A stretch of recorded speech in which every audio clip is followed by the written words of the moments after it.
ଦ୍ୱାପର ଯୁଗ ପରେ କଳିଯୁଗ କିପରି ଆଗମନ କଲା। 15 ବର୍ଷର ରାଜା ଥିଲେ ପରୀକ୍ଷିତ। ରାଜା ପରୀକ୍ଷିତ ରାଜ୍ୟ ଶାସନ କରୁଥିବା ସମୟରେ ଶୁଣିବାକୁ ପାଇଲେ ଯେ ତାଙ୍କ ରାଜ୍ୟରେ କଳିଯୁଗ ପ୍ରବେଶ କରୁଛି।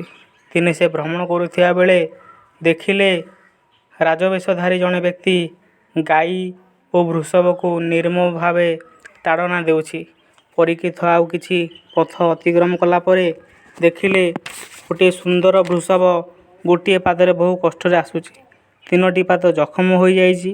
ନିକଟରେ ଏକ ସୁନ୍ଦର ଗାଈ ଅଛି।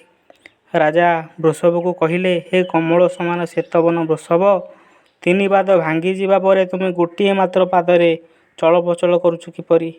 ଏହା ଦେଖି ମୋତେ ବହୁତ କଷ୍ଟ ଲାଗୁଛି। ତୁମର 3 ପାଦ କିଏ ଭାଙ୍ଗିଛି? ବିନା ବିପଦରେ ମର୍ଯ୍ୟାଦା ଲଙ୍ଘନ କରୁଥିବା ବ୍ୟକ୍ତିକୁ ଶାସ୍ତି ଦେବା ଏବଂ ଧାର୍ମିକ ଲୋକମାନଙ୍କୁ ପାଳନ କରିବା ରାଜାର ଧର୍ମ। ଦୁଷ୍ଟମାନଙ୍କୁ ଦମନ କଲେ ସାଧୁମାନଙ୍କର କଲ୍ୟାଣ ହୋଇଥାଏ। ବୃଷଭ ରୂପୀ ଧର୍ମ କହିଲେ, ହେ ମହାରାଜ, ଆପଣ ପଣ୍ଡୁଙ୍କ ବଂଶଧର। ଆପଣ ଦୁଃଖୀମାନଙ୍କୁ ଆଶ୍ୱାସନା ଦେବା ପାଇଁ ଯୋଗ୍ୟ ଅଟନ୍ତି। ପରୀକ୍ଷିତ କହିଲେ, ଧର୍ମଦତ୍ତ ପଣ୍ଡିତ ହେ ବୃଷଭ ଦେବ, ଆପଣ ଧର୍ମ ଉପଦେଶ ଆଣନ୍ତି।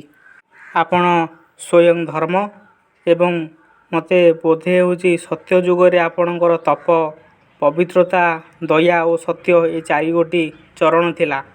ବର୍ତ୍ତମାନ 3ଗୋଟି ଚରଣ ନଷ୍ଟ ହୋଇଯାଇଛି ଏବଂ ବର୍ତ୍ତମାନ ଆପଣଙ୍କର ଚତୁର୍ଥ ଚରଣ କେବଳ ସତ୍ୟ ହିଁ ଅବଶିଷ୍ଟ ଅଛି। କଳିଯୁଗ ତାହାକୁ ମଧ୍ୟ ଗ୍ରାସ କରିବାକୁ ଚାହୁଁଛି। ଆଉ ଗୋମାତା ସାକ୍ଷାତ ଧରିତ୍ରୀ। ଅନୁମାନ ହୁଏ ସେ ଚିନ୍ତା କରୁଛନ୍ତି ଯେ ଏବେ କେବଳ ରାଜା ନାମଧାରୀ ଦୁର୍ବଳ ବ୍ୟକ୍ତିଟି ହିଁ ଶାସନ କରୁଛି, ଯାହାର କୌଣସି ଶାସନା କ୍ଷମତା ନାହିଁ। ମହାରାଜା ପରୀକ୍ଷିତ ଧର୍ମ ଓ ପୃଥ୍ୱୀଙ୍କୁ ସାନ୍ତ୍ୱନା ଦେଲେ ଏବଂ ପୁଣି ସେ ଅଧର୍ମର କାରଣ ସ୍ୱରୂପ କଳିକୁ ବଧ କରିବା ନିମନ୍ତେ ତୀକ୍ଷ୍ଣ ଖଡ୍ଗ ଉଠାଇଲେ। କଳିଯୁଗ ରାଜା ପରୀକ୍ଷିତଙ୍କର ଭୟଙ୍କର ରୂପ ଦେଖି ଡରିଗଲା ଏବଂ ସେ ତାଙ୍କ ପାଦତଳେ ଶରଣ ମାଗିଲା ଏବଂ କହିଲା, ମୋତେ ରକ୍ଷା କରନ୍ତୁ ରାଜା।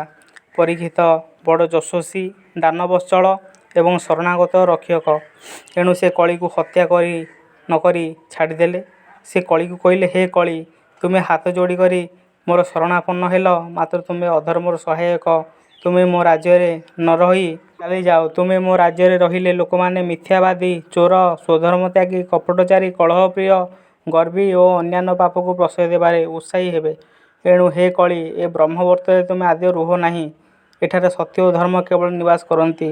କଳି ବିନତି ହୋଇ କହିଲା, ହେ ସାର୍ବଭୌମ୍ୟ, ଆପଣ ମୋତେ ଏପରି ସ୍ଥାନର ସନ୍ଧାନ ଦିଅନ୍ତୁ ଯେଉଁଠାରେ କି ମୁଁ ସ୍ଥିରତା ହୋଇ ରହିପାରିବି। ରାଜା ପରୀକ୍ଷିତ କଳି ପ୍ରତି କରୁଣା ହେଲା ଏବଂ ସେ କଳିକୁ ରହିବା ପାଇଁ 4ଗୋଟି ସ୍ଥାନର ସନ୍ଧାନ ଦେଲେ। ତାହା ହେଲା ଦ୍ୟୁତକ୍ରୀଡ଼ା ସ୍ଥଳ, ମଦ୍ୟପାନ, ପରସ୍ତ୍ରୀ ସଙ୍ଗ ଏବଂ ହିଂସା।